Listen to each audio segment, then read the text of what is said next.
Hi guys, this is Prasad, and in this video we are going to discuss about Oracle Weblogic Uniform Distributed Queue. This is an intermediate to advanced topic of Oracle Weblogic. If you want to have discussion on more beginner friendly topics, that will be coming in future videos. But in this video we are going to discuss about UDQ or Uniform Distributed Queue. Uniform Distributed Queue is available as a JMS module in Oracle Weblogic that provides high availability. So I have configured this on my local system with the help of a 2-node cluster at the moment. So we will be looking at the configuration as how this was done. So this was also done as part of a requirement that had come to me in my recent project, wherein they were using a JMS queue. But as you all know that typically JMS queue is a singleton object, and it doesn't support clustering out of the box. But Oracle WebLogic does provide high availability on JMS with the help of migratable services. So we'll have a quick look at the configuration that was being done to achieve this. So currently we are in the admin console of my domain. So if you see here, we are at Oracle WebLogic 14c version, and we have configured two managed servers which are part of a cluster called my cluster, and both these managed servers are running on two separate nodes, so it's a 2-node cluster. So once you configure this managed server, one more thing you have to make sure that you also define the migration. So in this case we are going to for the JMS service migration. If you see here,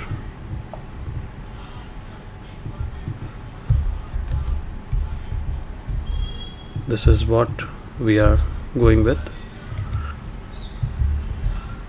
and we have chosen both the managed servers as the candidate servers for the JMS service migration. So this you have to do on both the servers, not just a single server. So I'll just quickly show you the same configuration has been done for the other managed server as well.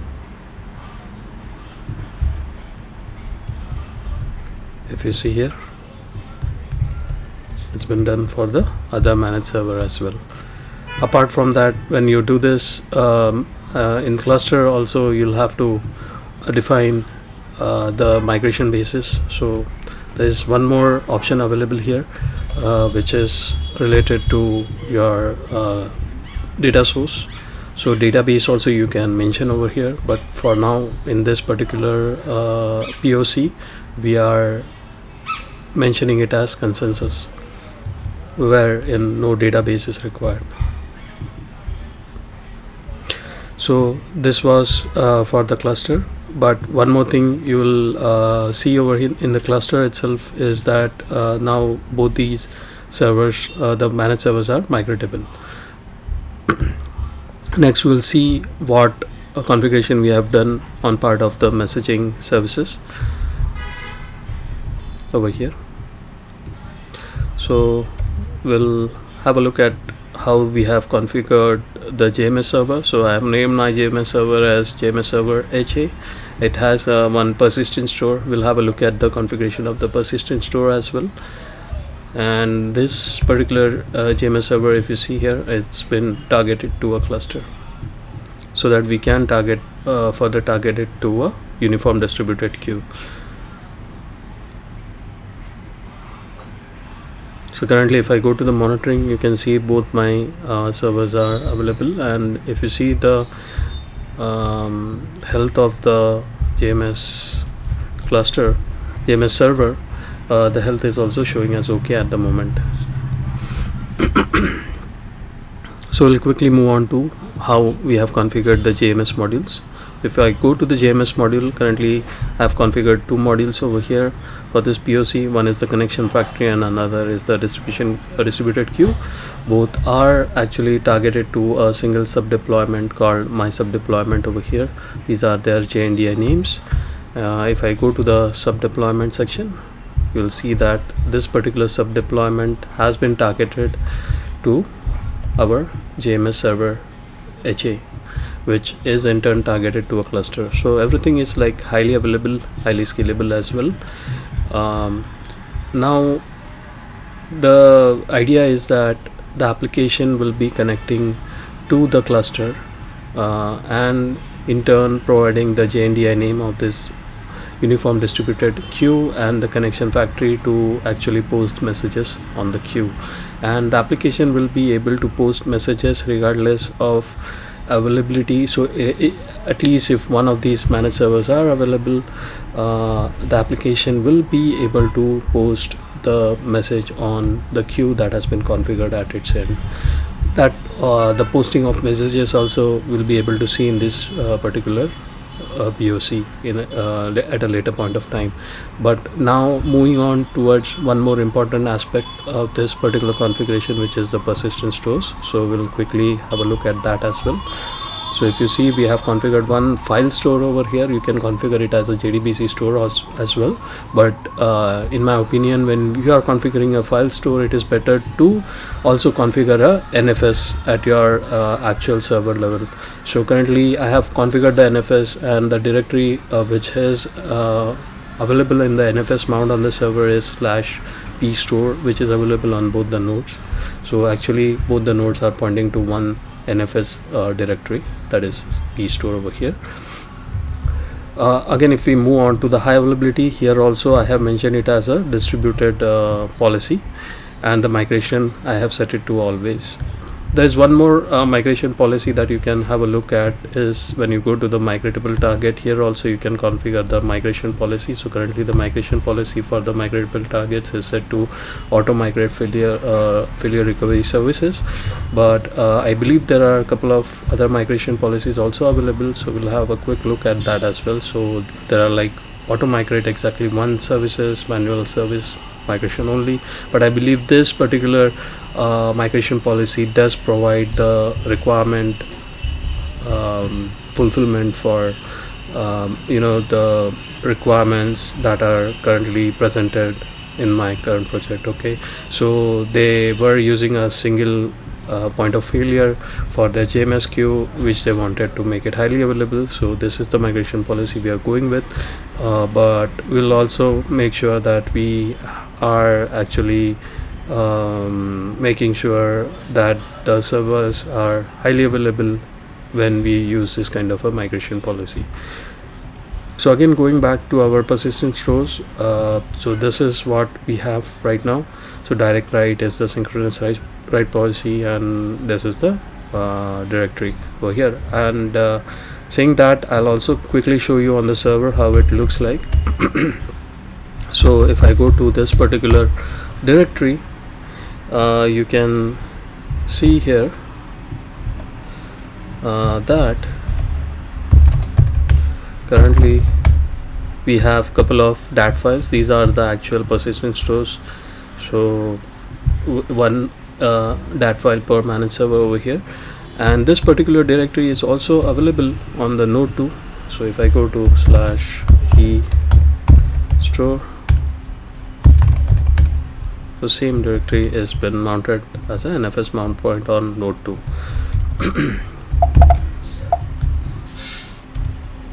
So one thing, I'll also show you how the mounting is on the node 2. So if you see here, so in this particular POC I have just mounted the NFS mount point of node 1 on node 2, but in the actual scenario there can be a dedicated NFS mount point which could be in turn highly available, so that it is tolerant as well to the failure, and will provide a high availability at its end as well from the file system perspective. Okay, so coming back to WebLogic over here, So this is what we have configured overall for the JMS perspective for uniform distributed queue. Also, if you see the current monitoring tab, you can see currently there are like 0 messages here, so that we are at a clean slate stage. Now we will start posting some messages on this queue and see how it behaves. So I'll also show you what code I am using currently to post the queue. So this is a sample code that I got from the Oracle side. So first I'll show you the actual code and then we'll execute it as well. So it's available in my bin directory, I believe. I'll just go to my bin directory.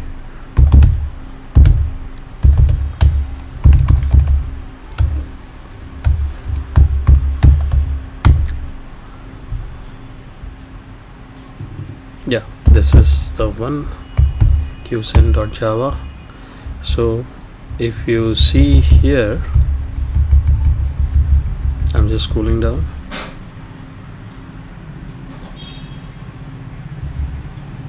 So one thing good about this code is that the most of the parameters we have to pass it via command line, but there are few parameters that we have to actually hard code. For example, the JMS factory and the connection factory and the queue name. If you see here, we have done that. So once again, let me show you, let me highlight that. So over here, but in your code it might be part of your property files as well. So one more important thing on the command line, I'll show you the connection string as well, how you can pass the clustered connection string, so that you are actually sending the message to a highly available queue at the end. Okay, so the actual class file is there in my WL home, so let me go over there.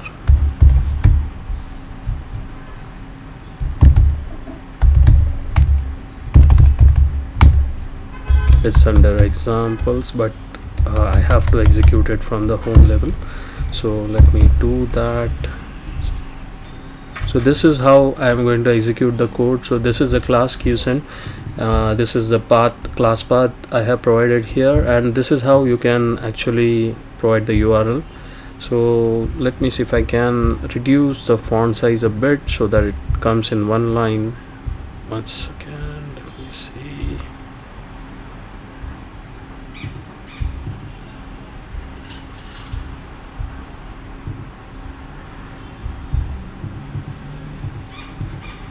Yeah, something like that.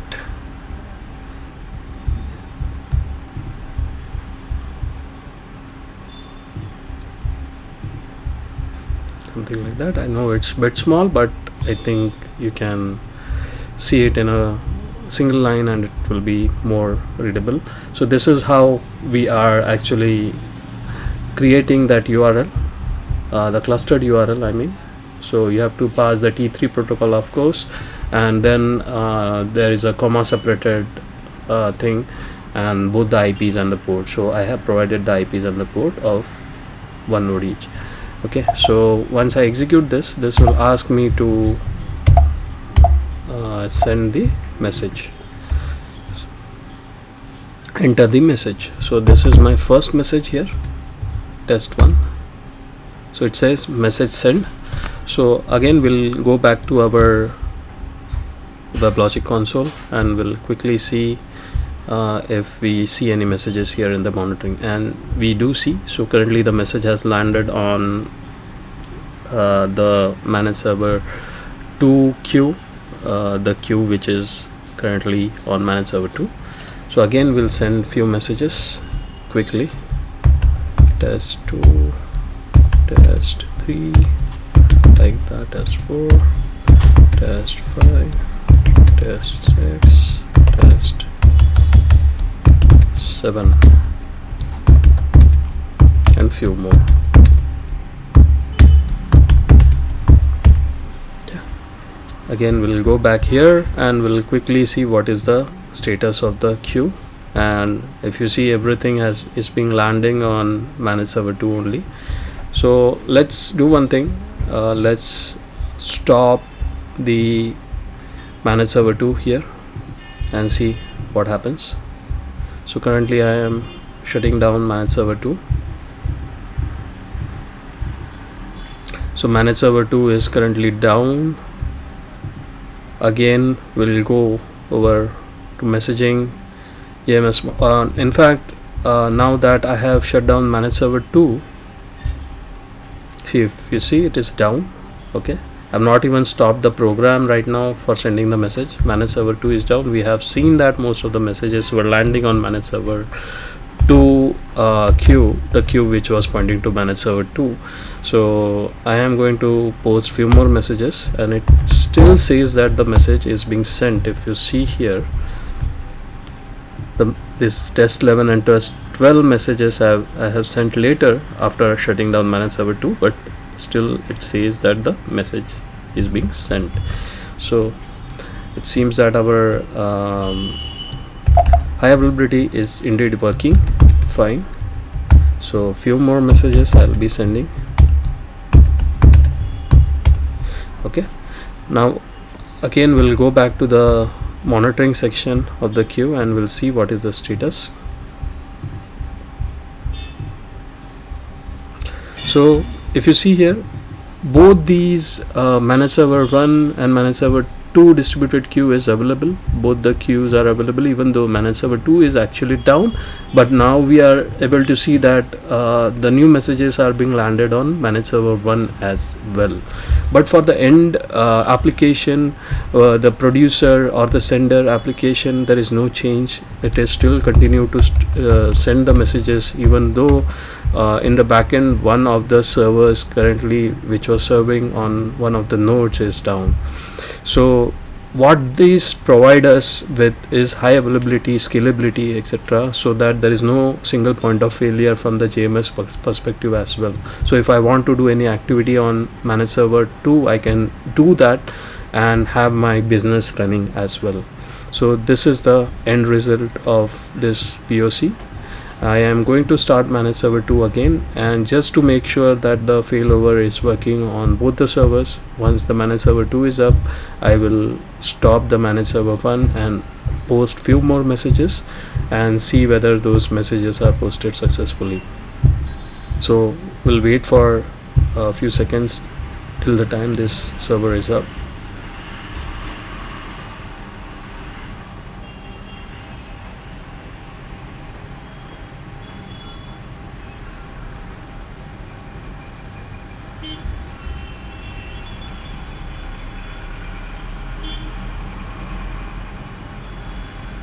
Yes, the server is up now. Now I will shut down my server 1 here.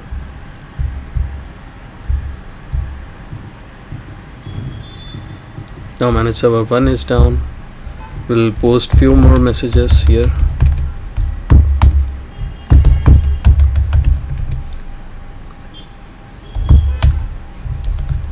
As you can see here, the message has been sent successfully, so that's a good sign.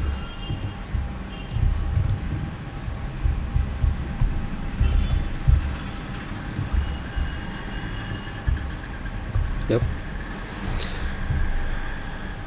we'll just post few more messages for a good measure.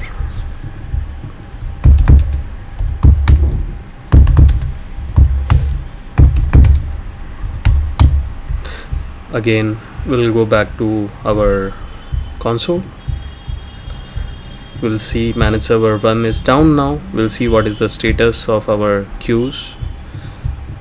I'll go to the monitoring of the queue and we'll have a quick look.